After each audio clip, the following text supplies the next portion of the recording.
Les invito a que miremos allí en Primera de Corintios, capítulo 5. Primera de Corintios, capítulo 5. Corinto tenía una acrópolis. Acrópolis significa ciudad alta. Se elevaba por encima de la ciudad de Corinto unos 600 metros.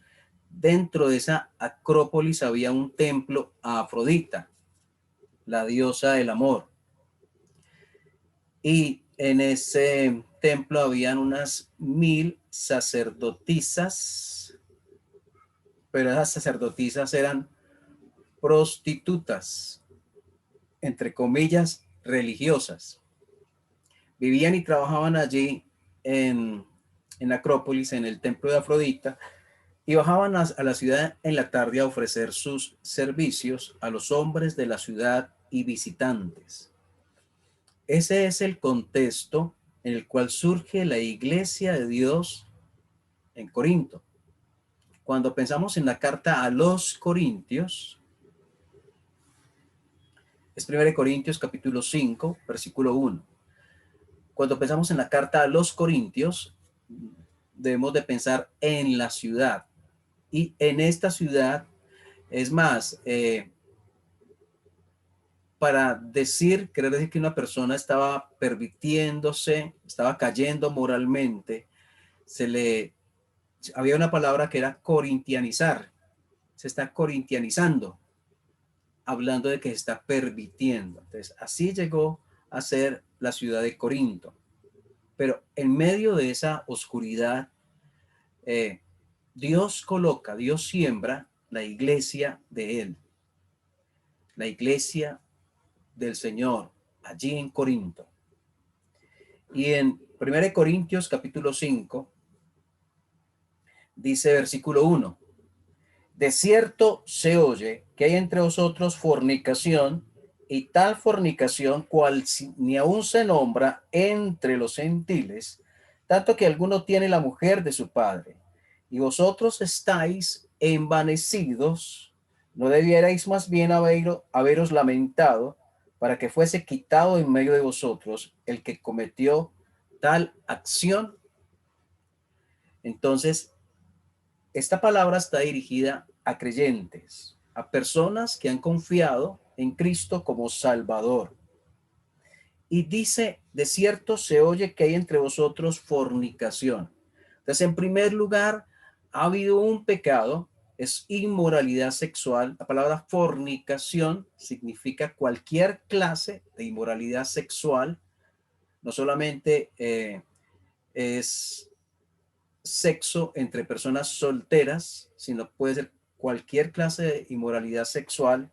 Eso cubre la palabra aquí, fornicación.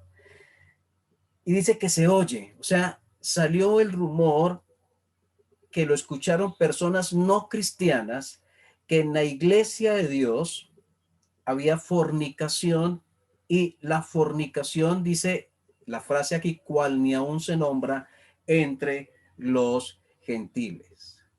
O sea que esto hacía escandalizar a los gentiles incrédulos.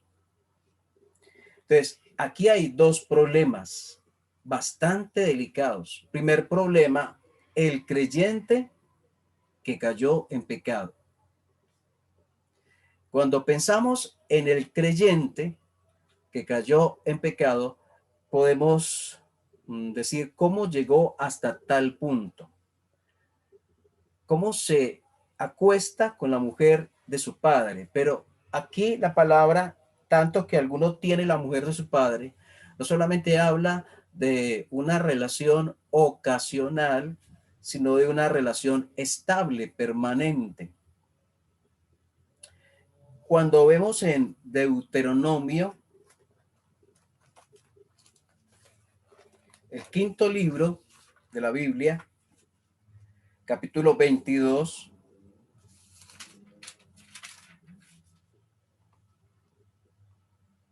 versículo 30, dice, ninguno tomará la mujer de su padre, ni profanará. el lecho de su padre. Al parecer la mujer o era viuda o estaba divorciada, pero había sido, según algunos estudiosos, pero había sido la mujer de su padre. Dice, ninguno tomará a la mujer de su padre. Y allí mismo en Deuteronomio capítulo 27, versículo 20, dice, 27:20 dice, maldito el que se acostare con la mujer de su padre, por cuanto descubrió el regazo de su padre. Y dirá todo el pueblo, amén. Entonces, la ley de Dios condenaba esta situación.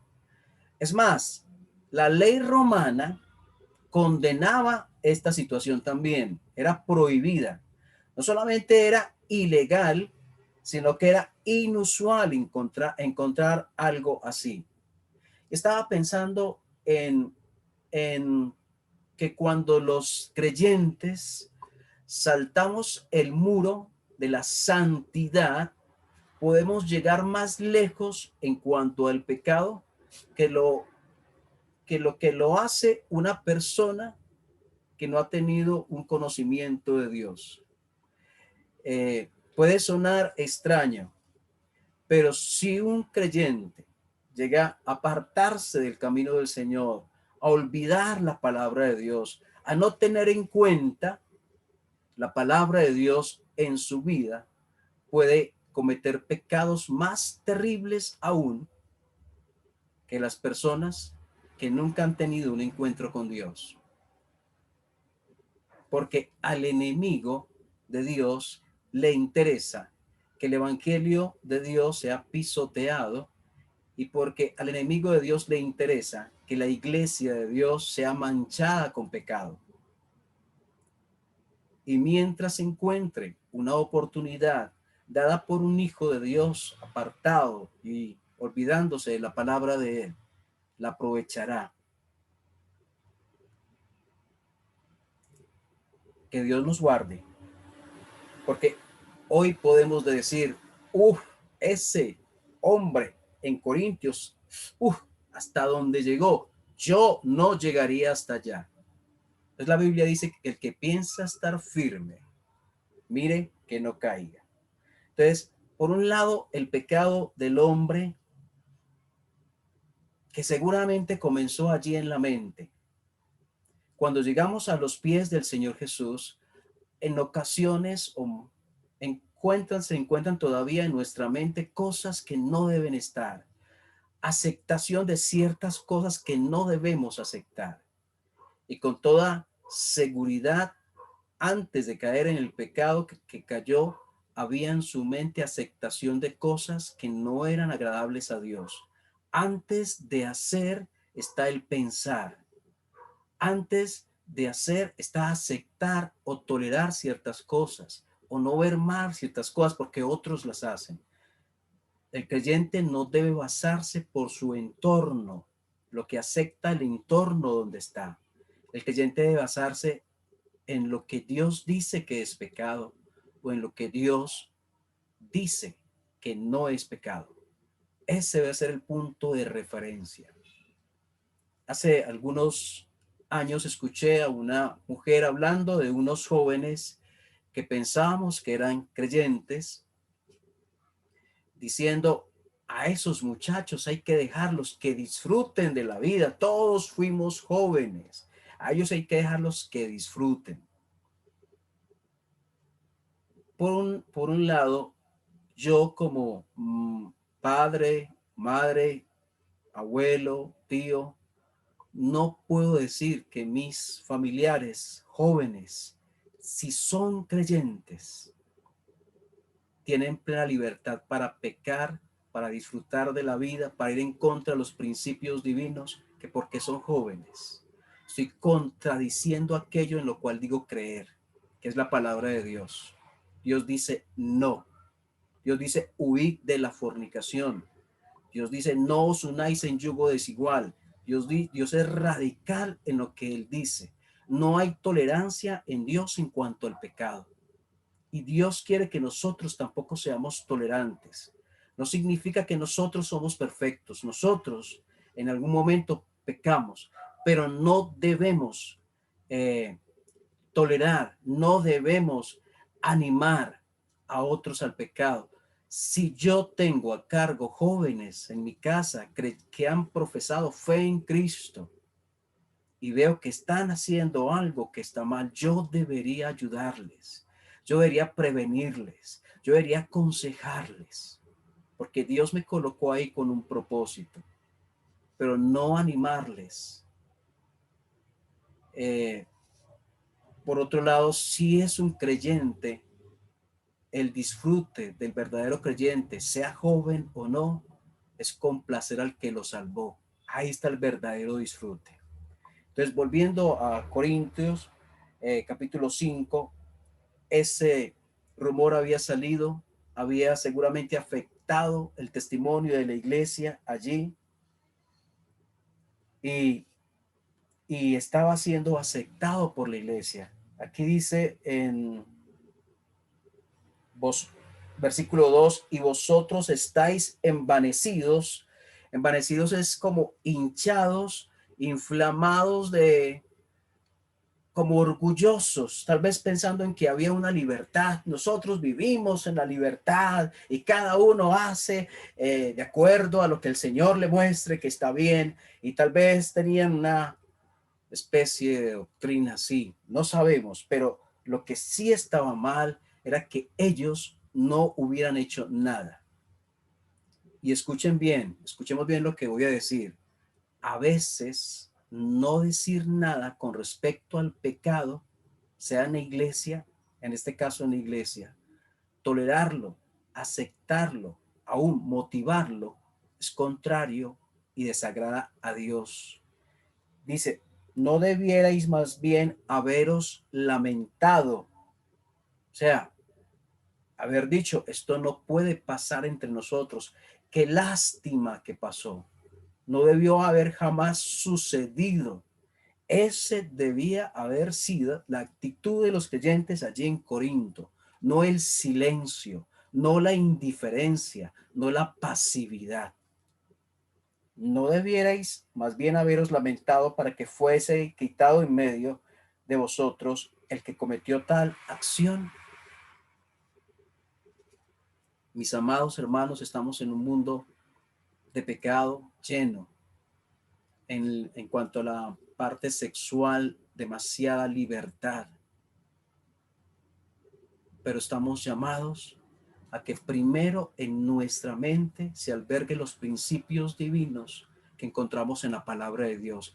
Y esto sucederá cuanto más contacto tengamos con la palabra, más principios divinos estarán en nuestro corazón. Y cuanto más contacto tengamos con la palabra, más distancia tendremos de los principios inmóviles mundanos que llevan al pecado y a la destrucción del verdadero Hijo de Dios. Que Dios nos guarde, porque todos podemos caer en cualquier pecado si nos soltamos de la mano de aquel que nos sostiene. Que Dios nos ayude, por un lado, a no caer en pecado, pero por otro lado, a no tolerar el pecado, de manera que nosotros al tolerar el pecado, caigamos también en pecado por hacer algo que desagrada a Dios. O tal vez por no hacer algo que agradaría a Dios. En este caso, ellos no pecaron por hacer, ellos pecaron por no hacer. Entonces, que Dios nos guarde, nos ayude. Les invito a que oremos. Dios, gracias por esta pequeña reflexión de tu palabra, que tu palabra es poderosa, tu palabra es dinamita, tu palabra sostiene y guarda, tu palabra es bendición. Señor, que más de tus principios, Señor, estén en nuestro corazón, y que si aún en nuestra mente hay cosas del mundo, principios móviles, teorías, doctrina, lo que sea del mundo, sea quitado y reemplazado por aquello que viene de ti. Señor, ayúdanos a vivir en santidad, guárdanos en pureza sexual, pero ayúdanos también a reaccionar debidamente al pecado cuando esté cerca nuestro. cuando esté en la iglesia, Señor, a no tolerar aquello que tú no quieres que toleremos. Gracias en el nombre del Señor Jesús. Amén.